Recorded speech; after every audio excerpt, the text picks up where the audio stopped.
Hello ulit sa magagandang Pilipina. Magluto naman tayo ngayon ng chicken curry ala Emerina. Ano to? Gusto din to ng aking honey bunny. Chicken curry, but si Bunso, he's not a big fan of chicken curry, but my honey bunny does, and me as well. Meron ako ditong kalahati ng chicken, na regular size ng chicken, pero kalahati lulutuin ko. Tapos, lalagyan ko siya ng bay leaves, ng curry powder, lagyan ko siya ng paprika,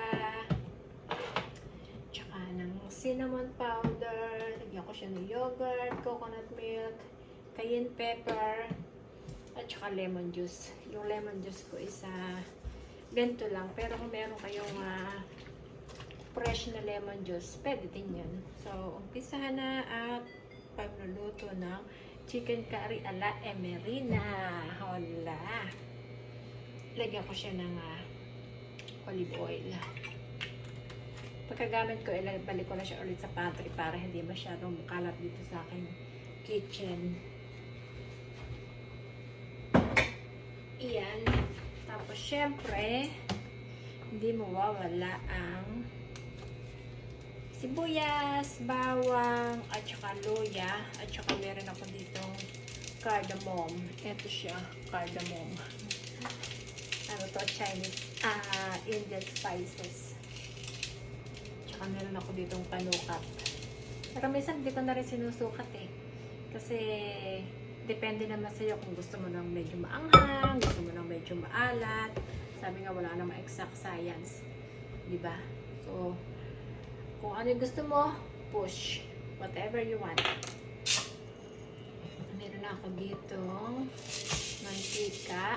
Hindi masyadong kita. So, ibaba natin ang konti yung aking camera. Ayan. Ibaba natin ang konti. Yun. Okay na. So, lalagay ko lang yung bawang at sibuyas. Bawang at sibuyas. Ayan. Ito yung sibuyas. Ilan sweet. Tapos yung aking bawang. Sayang po. Wala pa isang minuto. Sabi na nilalo ng araw. Pulutin niyo yan. Sayang. Wala pa isang minuto. Pag nag-caramelize yung aking sibuyas, ilagay ko na yung ginger.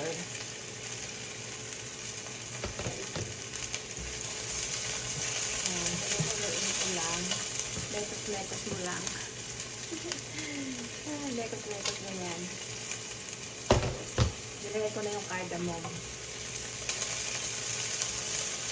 Tapos, tsaka ako ilagay yung ito.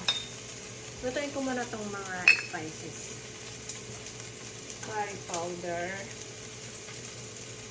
Mga tatlo. Tsaka ako titikman ulit kapag pag kulang pa, lalagyan ko pa siya. Ay, nasunog. Hinaan ko muna ang aking kaapoyan. Yan. So, 3 tablespoon ng aking curry powder. Tsaka 1 teaspoon lang nito na paprika. 1 teaspoon ng paprika. Half teaspoon ng cayenne pepper. Half tablespoon pala. Sorry, hindi pala teaspoon. Tablespoon. Pero kung gusto niyo ng mas maanghang ang buhay, yun talaga ang buhay. Hindi talaga mo ng anghang. Huwag kang masyado magpaka-stress. Kung ano yung gusto mo, push. Tsaka paminta. Mamaya pala itong aking laurel. And then, ilagay ko na yung aking chicken. Pag na-mekos-mekos mo ng ganyan, ilagay ko na yung aking chicken. Naamoy ko na yung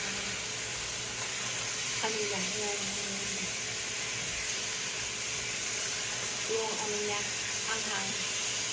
Pero masarap yung maanghang. I like maanghang. Yan. I-fry ko muna siya ng konti. Then balikan ko siya mamaya. Mga 5 minutes. Tingnan na natin. Pag nasangkot siya na siya. Ang utok. Yan. Naprito-prito na ng konti. Pag naprito-prito na ng konti or tawag nila dyan isa, sangkot siya. Pag daw nasangkot siya na, pwede nang lagyan ng tubig. Lalagyan ko siya ng 1 cup na tubig. Tapos, mepos mo lang siya ulit. Ganon. Ganon lang siya kadali.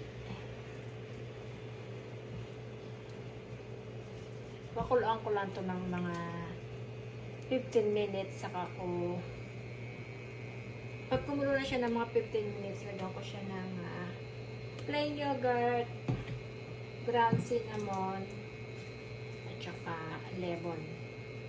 So, set natin yung timer ng 15 minutes. Start. Habang kumukulo yan, buksan ko na yung aking coconut milk. Wala kasi kaming pakod-kuda ng inyog dito. Kaya ito na gagamitin ko. Pero noong araw, umaakit sa puno ng inyog yung mga tao para kumuha ng inyog. Tapos gagadgarin at saka pipisain. Kasi mas masarap yun kasi fresh siya. Pero dito kasi wala. Kaya ito na lang. Pwede natin ito. Bubuksan ko na.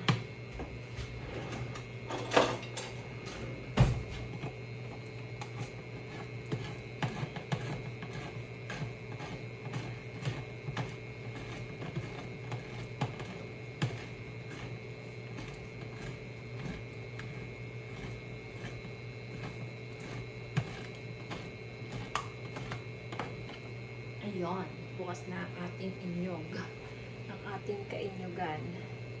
Ilalagay ko ito mamaya sa recycle at pwede pa yan. Nire-recycle namin yung mga bote, mga plastic, mga lata.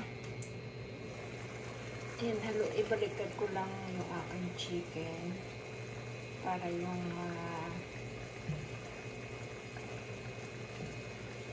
lasa niya kabilaan, hindi yung kabilang side lang. Anyway, maluluto naman din yan kahit hindi mo ibaliktad. Gusto ko lang yung ibaliktad. Parang trip ko lang siya ibaliktad. Balikan natin after 15 minutes. After 15 minutes, i-check ko na ang aking chicken. Kung medyo malambot na siya kasi naka 15 minutes na lang. Patayin na yung aking timer. So, namatay ka dyan, timer. You're done. You're done your job for today. Lalagyan ko na siya ng yogurt. 3/4 cup lang mga yogurt. Plain lang yung walang flavor.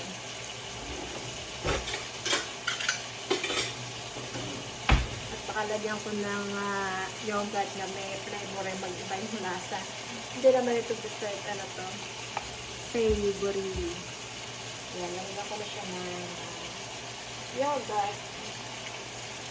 3/4 cup lang ng yogurt. At saka konting cinnamon powder. Kaya pa siya masyadong malambot. Malambot na. After 15 minutes, malambot na. Kaya ako ilalagay yung aking coconut milk, ang aking kagataan. Yan. Ang kagataan. Bumuhos ka dyan. Bumuhos ang sarap ng gata. And, isa lang. Dalawa na. Yun. Dalawa na. Eto, mamaya na to ng lemon juice and then konting paminta.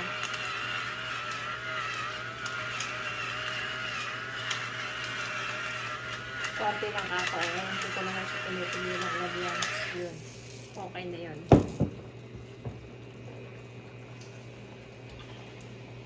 ko lang haluin. I-focus natin yung camera para kitang-kita. Ganon. Yan. Masarap. Masarap siya. Buo-buo pa yung coconut milk tsaka yung yogurt. Yan. Ayun yung spices sa ibabaw. Igilid natin. Yan. Nagutom na ako bigla. Naamoy ko pa lang itong aking niluluto. Ano ba yung may ting-ting-ting-ting? Ay, yung aking timer. Hindi ka pa pala namatay. Mamatay ka na. There you go. Pati ano yung aking timer. So, hintayin ko lang siya ng mga another 15 more minutes. Saka ako siya titikman at lalagyan ko ng konting lemon juice. Tapos yung aking basmati rice, ayan. Nakasalang na ang basmati rice. And then, tsaka natin titikman yung chicken curry with the basmati rice later. There's a door there. Yan. Okay, after 15 minutes, after 10 minutes, malambot na. And then, igyan ko lang ng salt. Konting salt. And, lemon juice. May cat and my honey bunny is there in the background. Yawk! And then try it again. How it tastes. Yawk!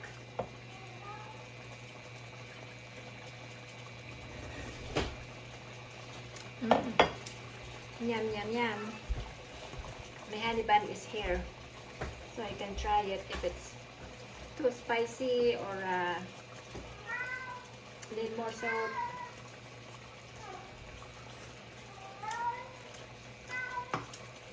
How is it? Needs more spice. Okay. You No, want no, the, spice. we do have Like the garam masala. fresh like garam masala. Okay. Well, I'm just suggesting. What were you going to suggest? The fresh chili. Oh, yeah. Yeah, try that. Okay. Because it kind of needs life and something fresh would be a good idea. Yeah, my honey bunny said that it's not spicy enough. So I have the fresh bird's eye chili. It's actually not fresh, it's frozen. Bangkay. Bangkay na bird's eye chili. And then gupit-gupitin ko lang siya dyan to be spicy. He likes spicy. A little bit, not too much. Not too spicy, he said. Just a little bit. And then let's wait 2 more minutes if it's spicy enough. Because my bird's eye chili is frozen.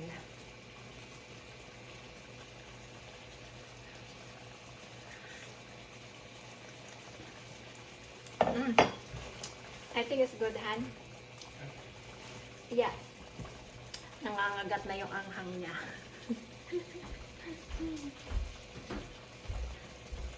Try it.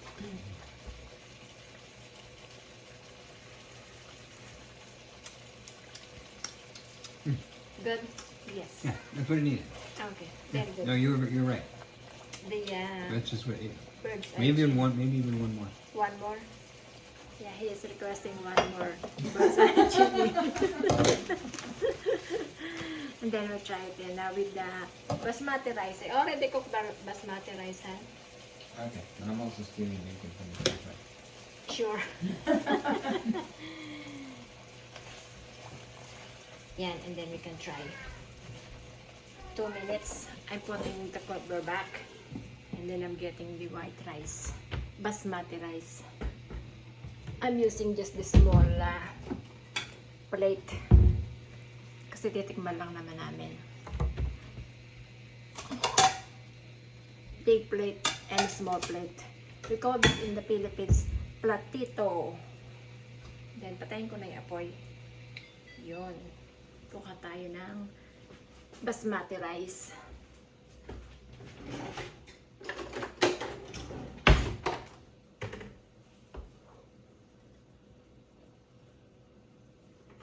Okay, I have basmati rice here. We just wanted to try. So, I'm using platito. In the Philippines, we call this platito. The small one. I have basmati rice and the chicken. Small chicken, small piece. Ta-dan! Ooh, yum. Mm-hmm. Try it.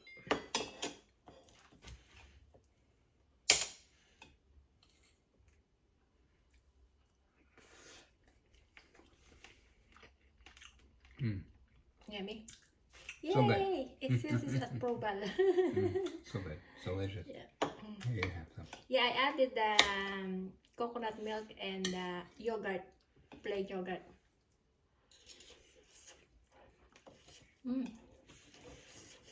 Yummy. You're a good cook, eh? Yeah. Yeah, he said that he likes my chicken curry. It says his approval again. One more.